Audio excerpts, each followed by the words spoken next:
சிவா நீங்க பேச ஆரம்பிக்கலாம். லைன்ல இருக்காரா? வணக்கம். வணக்கம். எல்லோருக்கும் வணக்கம், மாலை வணக்கம். எனக்கு முன்னால் பேசிய எதிரணியில இருக்கக்கூடிய நண்பர்கள் அல்லது சகோதர சகோதரிகள் பேசிய விஷயங்கள் எல்லாத்துலயுமே குறிப்பிட்ட ஒண்ணு வந்து நிதிதான் தேவை, நிதிதான் தேவை அப்படின்ட்டு. நிதி தேவை அப்படிங்கிறத எங்கள் அணி யாரும் மறுக்கல. ஆனா அது போகக்கூடிய பாதை எதை அடிப்படையாக கொண்டு இருக்க வேண்டும் அப்படிங்கிறது தான் இப்ப நமக்கு தெளிவு தேவை. நான் ஆரம்பம் வந்து திருக்குறள்ல இருந்து எடுக்கலாம்னு நினைச்சிருக்கேன். திருக்குறள்ல திருவள்ளுவர் சொல்லியிருக்க ஒரு குறள் வந்து ஒரு முத்தாய்ப்பா இருக்கும் அப்படிங்கிறது என்னுடைய கருத்து. ஈன்ற பொழுதின் பெரிதுவக்கும் தன் மகனை சான்றோன் என கேட்ட தாய். இதுக்கும் இந்த தலைப்புக்கும் ஒரு இருக்கக்கூடிய ஒரு தொடர்பு என்ன அப்படின்னா, தன் மகன் வந்து பெரிய பணக்காரன், மிகப்பெரிய பண்ணையார், இல்ல பலசாலி, இதெல்லாம் வந்து ஒரு தாய்க்கு வந்து மகிழ்ச்சி தராது. சான்றோன் என கேட்ட தாய், சான்றோன் அப்படின்னு கேட்கும் போதுதான் அவள் பெறும்போது இருந்ததை விட அளவுக்கு அதிகமான மகிழ்ச்சியை கொண்டிருப்பாள். அதுதான் தாய்க்கு நிம்மதி. என்ன தருது? நிம்மதி தருது. சான்றோன் அப்படிங்கிற ஒரு சொல் நிம்மதி தருது. பணம் தரல. பணத்தை வந்து தாய் எதிர்பார்க்கவும் மாட்டான். இதுலயே நாம புரிஞ்சுக்கலாம் நிம்மதி அப்படிங்கிறது எவ்வளவு உன்னதமான விஷயம் அப்படின்ட்டு. எந்த இடத்துலயும் நிதி வேண்டாம் அப்படிங்கிறது எங்களுடைய கொள்கை அல்ல. அடுத்ததா ஏபிஜே அப்துல் கலாம், நம்ம பாரதத்தோட முன்னாள் குடியரசுத் தலைவர்.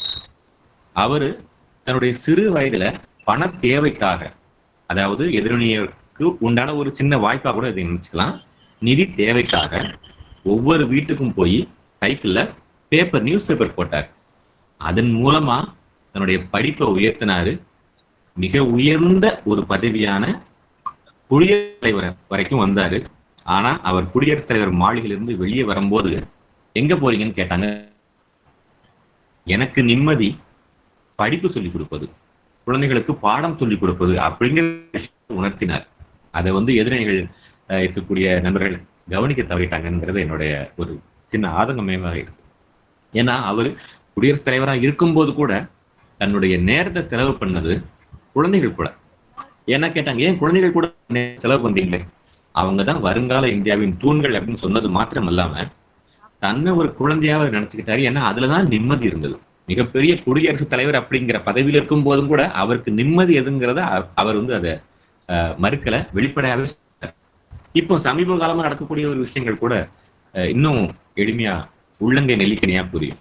என்ன அப்படின்னா, நடிகர் அஜித்குமார் இப்போ வெகு சமீபத்துல பத்மபூஷன் விருது வாங்கியிருக்காரு.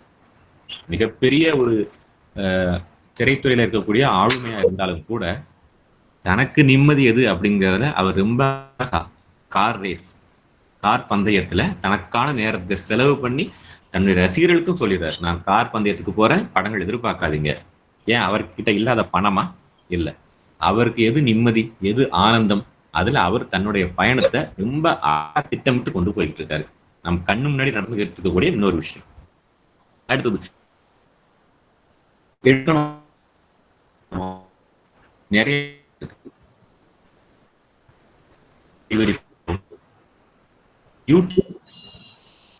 வாய்ஸ் பிரேக் ஆகுது, கொஞ்சம் பாருங்க.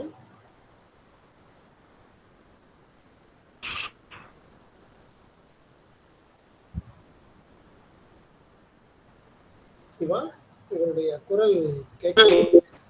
சிவா வீடியோ இல்லாம கூட பேசுங்க சிவா, நல்லா போயிட்டு இருக்கு. நெட் பிரச்சனை இருந்ததுன்னா கொஞ்சம் உங்களுக்கு இணைப்பு பிரச்சனை, உங்களுடைய இது பாருங்க, வெறும் ஒளி மட்டும் பேசுங்க.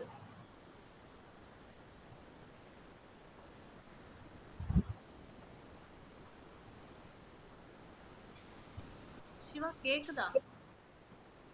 கேட்கல, அவர் என்ன பேசுறாரு கேட்கல. வீடியோ ஆஃப்ல கூட பேசலாம், வாய்ஸ் மட்டும் வச்சு பேசலாம். இணைப்பு வந்து சரியில்லைன்னு நினைக்கிறேன்.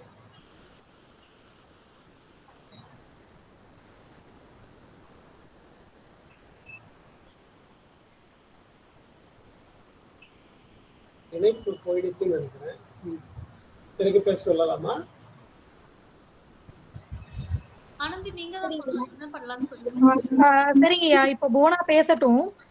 இந்த அணியில இருந்தே இறுதியான ஒரு வாய்ப்பை வந்து சிவாக்கு நம்ம கொடுக்கலாம். போனா பேசுற அப்புறம் அவர் மறுபடியும் பேசுவோம். ஆமா ஆமா அவர் ஆமா 4 நிமிடம் பேசியிருக்காரு, இன்னொரு 6 நிமிடம் இருக்கு.